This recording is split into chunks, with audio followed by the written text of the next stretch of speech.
foundation was established in 2005, but it dwelled to earlier times and to earlier concept, which was the trilateral cooperation of Poland, Ukraine and United States, which was aimed on strengthening cooperation of Polish, Ukrainian and American subjects. And this was basically a program which ran the grant-giving mechanism. In 2005, we distributed over 400 grants, and the number of money which we spent was $4,300,000. So then at time we were quite noticeable player in the donor family. Plus, we also created a kind of a fashion for cooperation of Polish and Ukrainian organizations. I'm not mentioning about American ones because they were, due to simple geographical reasons, the projects where American organizations were involved, they were in minority. We were requested to establish so-called legacy organization, which is the organization which continue the work of the program. We established two organizations of the same name, Polish-Ukrainian Cooperation Foundation, PAUSI. We keep the name PAUSI because we are known under this name.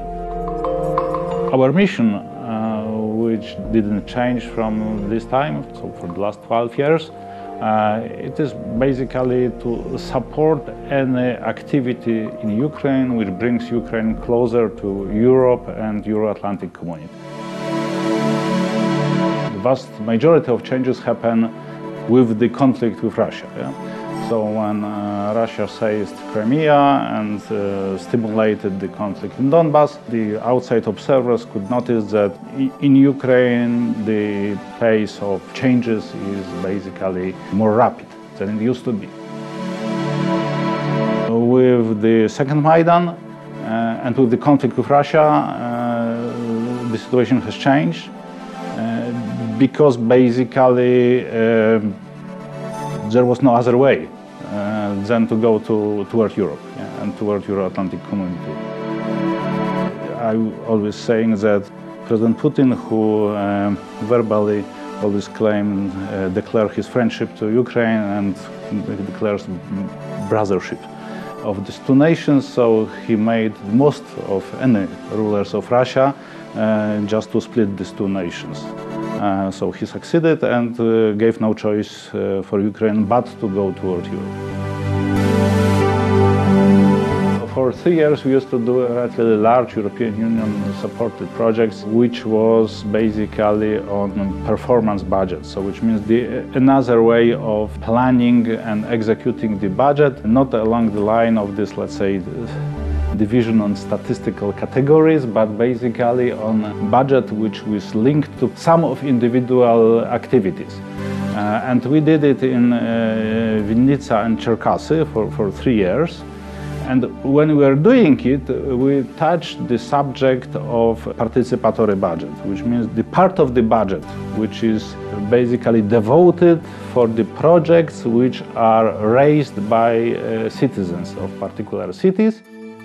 Ideas which are raised by citizens are going through the voting process. So basically the inhabitants of the city are choosing their favorite projects, which in a way of a gentleman agreement is funded and implemented by municipality. We started in 2015 with 3 cities, with Poltava, Chernihiv and Cherkasy. And this was really interesting because when we first came to these cities, we met with separately with municipal authorities and separately with non-governmental activists, and representatives of both groups were really skeptical about the potential of this project, and the reaction was that, oh, maybe it's interesting, but we don't think it's good for us. So people were hesitating, but we managed to persuade them to join in. And this was only a year-long project, but In two cities, in Chernihiv and Cherkasy, people went through whole cycle, which means they promoted the idea, they collected this concept for project from citizens, they organized the voting system, and then they finish with electing the winning projects. And next year they were implemented. But what happened during the process, it occurred that, people not only get rid of their skepticism, but they got really enthusiastic about it. And this is a specific project because it requires cooperation. It requires, first of all, cooperation of municipal authorities with local activists, because it's not enough to have a good idea and 10 friends who also believe that this is a good idea. Such a project, to get the public support, requires cooperation. It also helps in building these bridges of trust between authorities and inhabitants, and between different groups of inhabitants. Toward the end of 2015, when we organized such a summarizing conference, there were already representatives of almost 20 cities who were interested in this subject. And next year we repeated the project, but this time we targeted 6 cities. And there were already not only the oblast level capitals, but also smaller cities.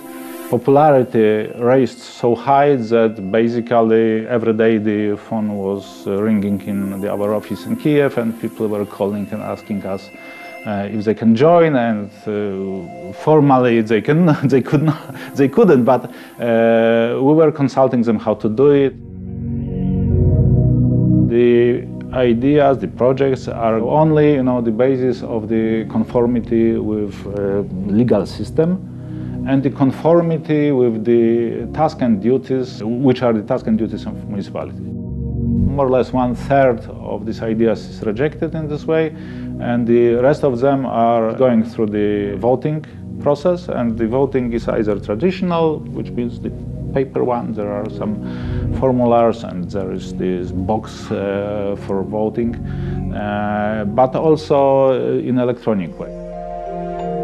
People are very actively promoting the project, so one can see what kind of projects are basically raised.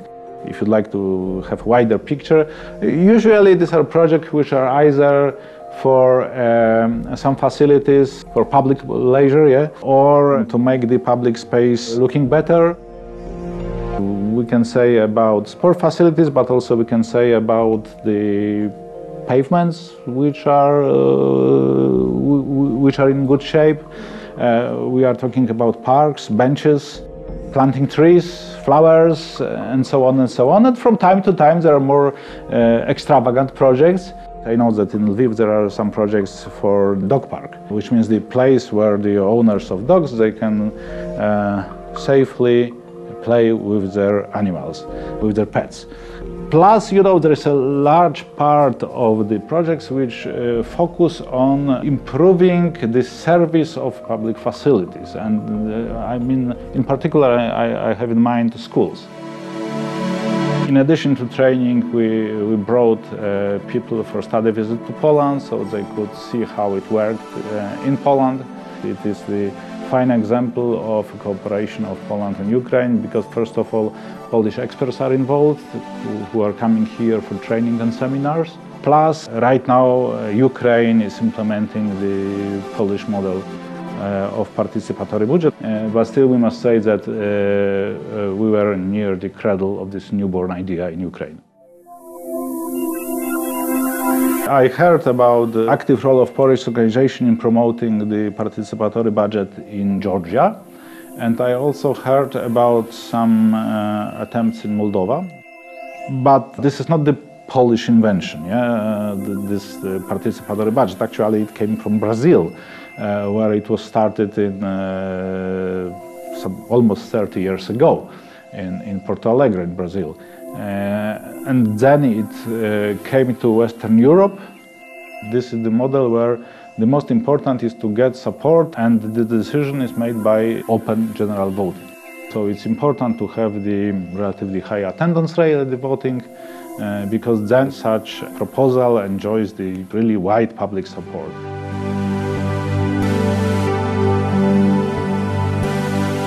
toward the end of the year there is such an event.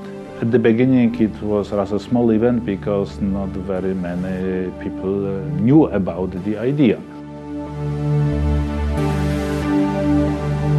But already during the second year, in 2016, the interest was really high. And this year, you know, this is enormous interest, and we are expecting here over 150 participants.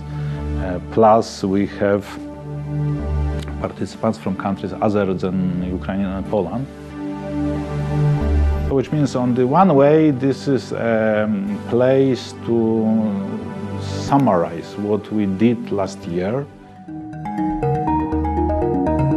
On the other way, this is the platform for communication, for information exchange.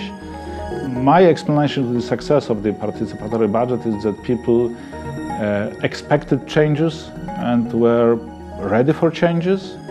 And they not only welcomed them, but they were ready to basically act. I can definitely say that there are more people, active people, and ready to share their thoughts, to cooperate with other people, not only within Ukraine, but also on international level. Several years ago, we started projects which were aimed on energy saving on municipality level. All the concept of, let's say, thermomodernization, or investing in the way which saved the energy during maintenance of the building was new in Ukraine, and we were working with several Ukrainian municipalities. Then we also enlarged it to work with Ukrainian OSBB, which is basically housing condominiums. And finally, we switched into investment area. And this was coincided with the inflow of European Union funding. Our colleagues from Kiev office, they are doing the second project, which is basically complex thermomodernization of the hospital in Voznesensk. And this is quite a large project, especially that we are basically implementing the investment process. So, which means this is not something we used to do in the past. Although, this is the second project because the first project was thermomodernization of the kindergarten. Communication and cooperation of Poland and Ukraine is still continued. You know that in the United States, when Donald Trump came to power during the electoral campaign, his slogan was the America First. So in a way it was similar in Poland. Such a slogan was never expressed, but in the background it was something like this. Right now we are less interested about European Union, we are less interested about our relation with other countries, we are the most interested about ourselves, our future, our safety.